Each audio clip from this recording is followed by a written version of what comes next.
अस्सलाम वालेकुम बेटा, कैसे हैं आप लोग। उम्मीद है कि आप अच्छे होंगे। आज हम आपको फ़िज़िक्स का फर्स्ट चैप्टर इंट्रोडक्शन में साइंटिफिक मेथड, आप क्वेश्चन इस तरह बनेगा, define and explain the scientific method of science. Scientific method के बारे में क्वेश्चन आएगा, तो उसमें सबसे पहले you will write the definition, what is the scientific method. तो साइंटिफिक मेथड में आप कैसे लिखेंगे, आप सबसे पहले इसको डेफिनेशन लिखेंगे इसकी। ये है इसकी डेफिनेशन। मैं आपको डेफिनेशन बताता हूँ कि the method which helps to collect facts on the basis of observation and experiment called scientific method. यानी कि वो चीज़, वो हक़ाइक़ जिनकी बेसिस पर हम अपनी जो हमारी ऑब्जर्वेशन होती हैं या एक्सपेरिमेंट हम करते हैं उसको साइंटिफिक तरीके से कैसे एक्सप्लेन करेंगे। तो ये उसकी डेफिनेशन है। डेफिनेशन कैसे लिखेंगे आप, the method which helps to collect facts on the basis of observation and experiment, it is called scientific method. ठीक है। अब इसमें इसके स्टेप्स हैं जो आपने बाद में इसके नोट्स में लिखेंगे। तो steps of scientific method, scientific method के किसमें 5 स्टेप्स होते हैं। कौन कौन से। पहला फर्स्ट स्टेप है observation, hypothesis, theory, experiment and then law. ये 5 स्टेप्स हैं जिनके थ्रू हमें पता चलता है कि what is the observation and what is the result. ये एक चार्ट बनाया गया है, देखिए इसमें देखें ऑब्जर्वेशन है, हाइपोथेसिस है। पहले ऑब्जर्वेशन होती है, किसी चीज़ को हम देखेंगे जाके कि ऑब्ज़र्व करेंगे कि क्यों ऐसे हुआ। फिर उसके हाइपोथेसिस के बारे में देखेंगे, क्या इसका रिसर्च आइडिया लगाएंगे।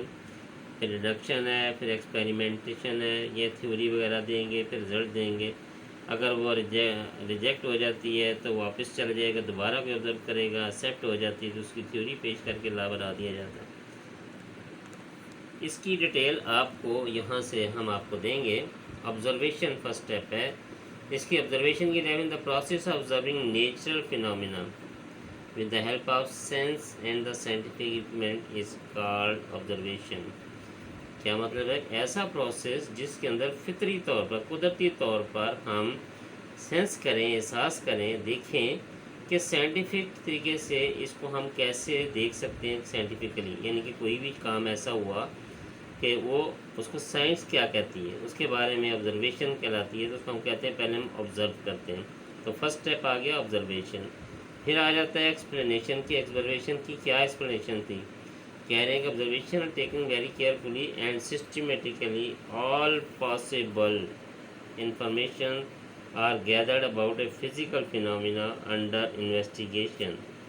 यानी कि इन्वेस्टिगेशन की जाती है कि जो चीज़ भी हमने इसको देखनी है, ऑब्जर्व करनी है, उसको केयरफुली, एहतियात से देखेंगे सिस्टम क्या हमारा कहता है। दुनिया में हम चीज़ को देख तो रहे हैं, उसकी ऑल पॉसिबल वेज, यानी कि इस तरह करें क्या होगा, इस तरह होगा। तो उसकी पूरी पूरी एक्सप्लेनेशन, कोई चीज़ देखने के बाद हम डायरेक्ट फैसला नहीं कर पाते, उसको देखना पड़ता है कि इसको क्या हुआ था, किस तरीके से हुआ था। तो अगर कोई शख्स सपोज, एक मिसाल देता हूँ कि अगर बंदे को बुखार हो जाता है, डॉक्टर के पास चला जाता है, तो सबसे पहले वो ऑब्जर्वेशन लेगा उससे कि भाई आपको क्या हुआ, चेक करेगा थोड़ा बहुत। हाँ जी आपको बुखार हुआ, पूछेगा भाई आपने क्या किया था, क्या हुआ था। फिर मैंने ये खाया था तो मुझे हल्का फुल्का नज़ला ज़ुकाम हो गया, उसके बाद मुझे खांसी लगी। तो ये सारी किस चीज़ में आती हैं, डॉक्टर ऑब्जर्वेशन लेगा, फिर उसकी एक्सप्लेनेशन वो बंदा देता है उसको। यानी कि वो तो ऑब्जर्वेशन में क्वेश्चन पूछेगा, उसकी रीजंस पूछेगा, तो एक्सप्लेनेशन कौन देगा, वो शख्स जिसको ये सारी चीज़ें, तो वो किस में आ जाती है एक्सप्लेनेशन। फिर उनकी इन्वेस्टिगेशन करेगा डॉक्टर, क्या करेगा, वो एक्सप्लेनेशन किस में आएगी, ऑब्जर्वेशन की डेफिनेशन में। फिर वो अपना एक हाइपोथेसिस देगा, यानी कि शायद आपको ये बीमारी है, क्या मतलब उसकी, the explanation of observation and facts is called hypothesis. यानी कि उनकी जो ऑब्जर्वेशन है और हाइपोथेसिस, इन दोनों को देखते हुए उसने अपने फैक्ट्स के किस तरीके से आपको, आपने ये काम किया तो आपको ये हुआ, तो उसकी ऑब्जर्वेशन और फैक्ट्स को देखते हुए वो अपना एक आइडिया देगा, जिसको कहते हैं हाइपोथेसिस। की एक्सप्लेनेशन के hypothesis is the notation of a scientist on which he tries to explain the phenomena। यानी कि वो वाली वजूहात साइंटिस्ट देखता है कि ये ऐसा क्यों हुआ था, जैसे इसकी एग्जांपल में एक और चीज़ भी आती है कि जैसे ऊपर से दरख्त पे नीचे न्यूटन बैठा हुआ था तो एप्पल गिरा, तो उसने सोचना शुरू कर दिया, ऑब्जर्व किया कि ऊपर से नीचे क्यों गिरा पहले नंबर पे। फिर उसने देखा कि ये नीचे गिरा तो ये इसने ज़मीन की तरफ ही क्यों आया, कहीं और क्यों नहीं गया। तो इसका साइंटिफिक वे उसने निकालना था। इसी तरह हर चीज़ का साइंटिफिक नोटेशन होती है, यानी कि आप हाइपोथेसिस में किस चीज़ की होती है, साइंटिस्ट जो है वो ट्राई करते हैं, एक्सप्लेन करते हैं कि किस तरीके से आपका ये फिनोमेना हुआ, कि ये चीज़ हुई कैसे।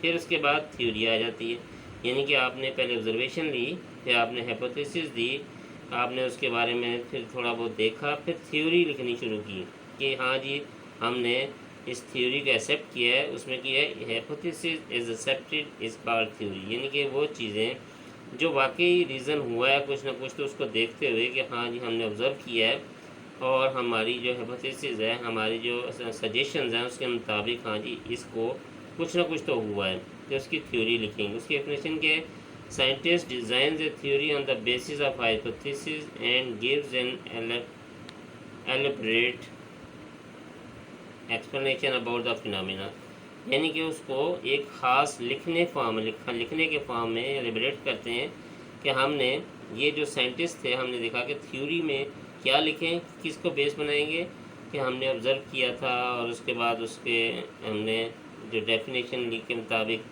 हाइपोथेसिस था उसको ऑब्ज़र्व करने के बाद हमने देखा कि ये चीज़ है, तो उसको देखने के बाद हमने थ्योरी पेश कर दी, हाँ जी इसको यही हो सकता है। जैसे Dalton atomic theory, bore theory of atomic structure, ये सारे जो हैं ये कौन से हैं, ये भी एक थ्योरियाँ थी। किस तरीके से पहले उन्होंने ऑब्ज़र्व किया, फिर उसके बाद एटॉमिक स्ट्रक्चर के बारे में उन्होंने बताया, तो ये एग्जांपल के तौर पे दे दिया। अच्छा, उस सब चीज़ों के बाद फिर आता है कि आदमी देखता है कि अब हमने इनको जो देखा है इसको एक्सपेरिमेंट करके भी देखते हैं कि आया इट इज़ करेक्ट और रॉन्ग।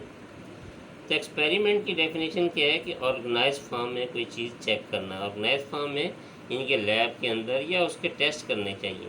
अब एक्सप्लेनेशन में एक्सपेरिमेंट के बाद जब उसकी डिज़ाइन किया टेस्ट थ्योरी, तो थ्योरी इज़ चेक्ड एक्सपेरिमेंट, यानी कि हम कहते हैं कि डॉक्टर ने जब डायग्नोज कर लिया कि इसको निमोनिया है, तो उसने देखा कि इसका अब टेस्ट होना चाहिए। अब टेस्ट रिपोर्ट के लिए उसको लेबॉर्ट्री भेजा जाएगा, तो इसको एक्सपेरिमेंट कहते हैं। तो हर चीज़ की एक्सपेरिमेंटेशन इसी तरह से ऑर्गेनाइज फॉर्म में इसका टेस्ट होगा, फिर जो है हमारे पास डेफिनेशन के मुताबिक उसको ऑर्गेनाइज फॉर्म में थ्योरी को कंफर्म किया जाएगा कि हाँ जी हमने ऑब्ज़र्व किया था कि इसको रात को सर्दी लगी थी, सर्दी से इसको बुखार हो गया था, और ये बुखार होने के बाद जब इसको दोबारा से चेक किया गया तो इसको दोबारा से हमें देखा कि मेडिसिन दे देते हैं फर्स्ट ट्रीटमेंट के लिए, लेकिन उसके बाद उसको चीज़ है वो कहते हैं डॉक्टर लिख देते हैं कि हाँ जी इसको वाकई रात को सर्दी से बुखार हुआ है। तो थ्योरी तो लिख दी, लेकिन जब तक उसके ऊपर फिर टेस्ट कराने के लिए लैब में भेजा जाता है उसको एक्सपेरिमेंट कहते हैं। एक्सपेरिमेंट करने के बाद उन चीज़ों को देखा जाता है कि आया ये जो कुछ हमने डायग्नोज किया है आया इट इज़ राइट और रॉन्ग। तो एक्सपेरिमेंट फॉर्म इसको कहते हैं ऑर्गेनाइज फॉर्म।